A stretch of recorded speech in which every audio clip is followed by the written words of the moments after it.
Panorama group, जो सोचता है वो करता है। आपके अपने सपनों का आशियाना। आपको पता है कि जब मांझी जी मुख्यमंत्री की कुर्सी से हटे थे, जेडीयू से बाहर गए थे 18-20 लोगों के साथ, तो उन्होंने पार्टी अपनी बनाई थी। और तब नीतीश कुमार ने कहा था कि पार्टी बना लेने से पार्टी थोड़े चल जाती है, पार्टी चलाने के लिए बहुत कुछ होना चाहिए। नमस्कार, स्वागत है आपका सिटी पोस्ट लाइव में। मैं हूं मुस्कान। जीतन राम मांझी के बयान से बिहार राजनीति गरमाई हुई है। जी हां, आपको बता दें, जहां जीतन राम मांझी ने कहा है कि नीतीश कुमार हमारे पार्टी को खत्म करना चाहते थे और कहते थे कि तुम्हारी पार्टी छोटी है, तुम्हारे पास पैसा नहीं है, तो पार्टी कैसे चलाओगे। और जीतन राम मांझी कहते नजर आ रहे थे कि पार्टी हमारी चल भी रही है और दौड़ भी रही है।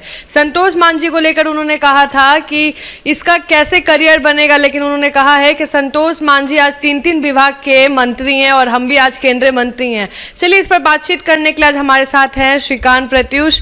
सर, ये बताइए, जो मांझी जी का बयान आ रहा है, क्या इस बयान से ये पता चल रहा है कि कोई खेला होने वाला है?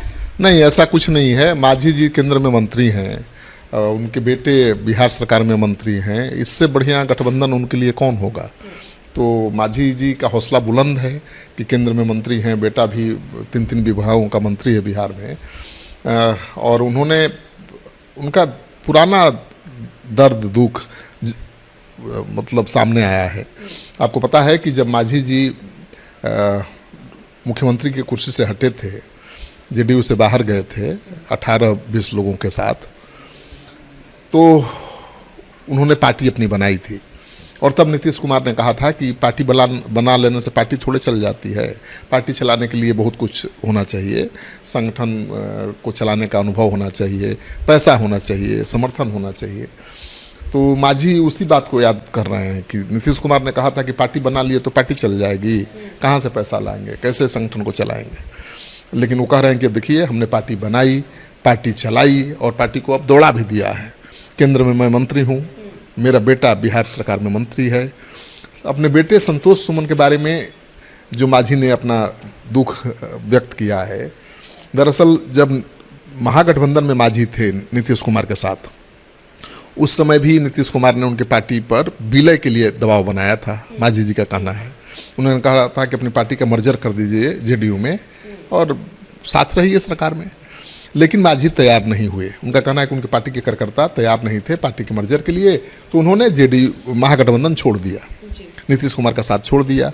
और तब नीतीश कुमार ने कहा था कि आपके बेटे का करियर का क्या होगा, आपके करियर का क्या होगा, आप छोड़कर जा रहे हैं। मांझी कह रहे हैं कि देखिए, मेरा बेटा तो पहले 1 विभाग का मंत्री होता था, नीतीश कुमार के साथ थे, तो अब तो मेरा बेटा 3 विभाग संभाल रहा है, मैं मंत्री बन गया, तो मेरी पार्टी तो चल नहीं रही है, दौड़ रही है। लेकिन पुरानी बातों को दोहरा के मांझी ने विपक्ष को बड़ा मौका दे दिया है नीतीश पर हमला करने का।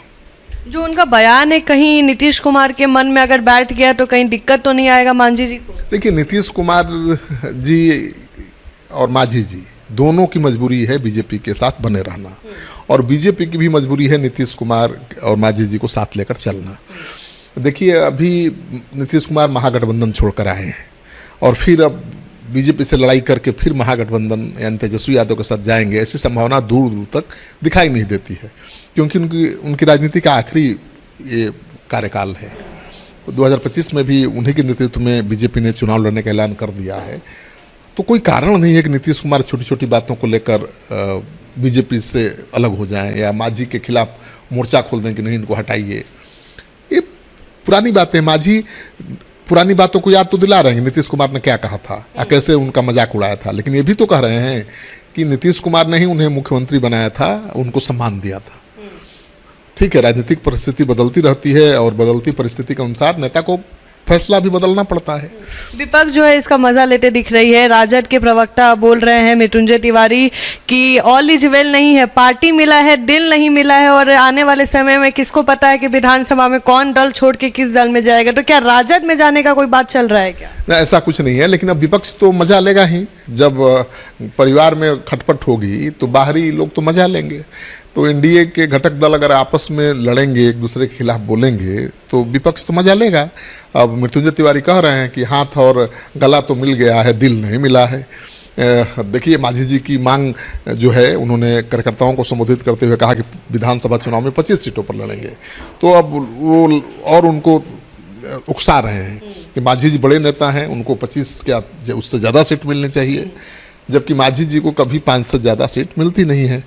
और इस बार भी एनडीए में तो कई घटक दल हैं, उपेंद्र कुशवाहा जी हैं, चिराग पासवान हैं, मांझी जी हैं, जेडीयू है। तो इतने घटक दलों को साथ लेकर चलना है। और दूसरी सबसे बड़ी समस्या यह है कि जेडीयू बीजेपी से कम सीटों पर चुनाव नहीं लड़ेगा।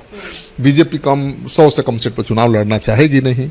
तो बीजेपी जेडीयू और 100 सीटों पर चुनाव लड़ेंगे तो 43 सीटें ही बचेंगी, और उन्हीं 43 सीटों से बंटवारा होगा, उन्हीं सीटों को बीजेपी देगी अपने सहयोगी दलों को। तो ऐसे में मांझी को 25 सीट देना, ये तो बड़ा असंभव सी बात है। लेकिन दरअसल मांझी अपने कार्यकर्ताओं का हौसला बढ़ा रहे हैं। हर पार्टी के नेता अपने कार्यकर्ताओं को एक्टिवेट रखने के लिए, उनका हौसला बढ़ाने के लिए इस तरह का बयान देता रहता है। अभी तो सीट शेयरिंग को लेकर बात तो हुई नहीं है, अभी चुनाव में 1 साल से ज़्यादा का समय है। सीट शेयरिंग जब होगी तब सभी दलों के नेता साथ बैठेंगे, तय होगा कौन कितनी सीट पर चुनाव लड़ेगा। लेकिन अभी से मांझी ने 25 सीटों पर चुनाव लड़ने का बयान देकर विपक्ष को मौका तो दे ही दे दिया है, और नीतीश कुमार और बीजेपी की चिंता तो बढ़ा ही दी है कि मांझी जी क्या करेंगे चुनाव के दौरान, कहीं बार्गेन तो नहीं करने लगेंगे। देखिए, मांझी की डिमांड तो है, तेजस्वी यादव तो चाहेंगे कि एनडीए के घटक दल टूटें और उनके साथ आए, उनके पास सीट देने के लिए भी है बहुत, लेकिन इतना आसान नहीं दिखता है। पिछले लोकसभा चुनाव में तेजस्वी यादव ने कड़ी टक्कर दी थी हर सीट पर, भले वो 9 सीट ही 10 सीट ही जीत पाए, लेकिन वो भी बड़ी उपलब्धि थी, क्योंकि पिछले लोकसभा चुनाव में तो 1 सीट केवल कांग्रेस जीत पाई थी, आरजेडी का खाता भी नहीं खुला था। इस लोकसभा चुनाव में पप्पू यादव को जोड़ दीजिए तो 10 सीटें आई हैं महागठबंधन के खाते में, तो मजबूत तो दिख रहा है महागठबंधन भी। और ऐसे में अगर एनडीए के सहयोगी दल इस तरह का बयान देंगे और ज़्यादा सीटों की मांग करेंगे, कलह होगी, तो उसका फ़ायदा तो महागठबंधन को मिलेगा। तो आप सुन रहे थे इस डिस्कशन को, इस डिबेट को, और आप भी अपना ओपिनियन दे सकते हैं कि मांझी ने बस एक याद किया था, पुराने पलों को याद किया था। और कोई भी नेता होता है तो अपने कार्यकर्ता को मोटिवेट करने के लिए पुरानी बातों को याद ज़रूर दिलाते हैं। आप भी अपना ओपिनियन ज़रूर दीजिएगा, और इस वीडियो को लाइक, शेयर और चैनल को सब्सक्राइब करना ना भूलें। धन्यवाद।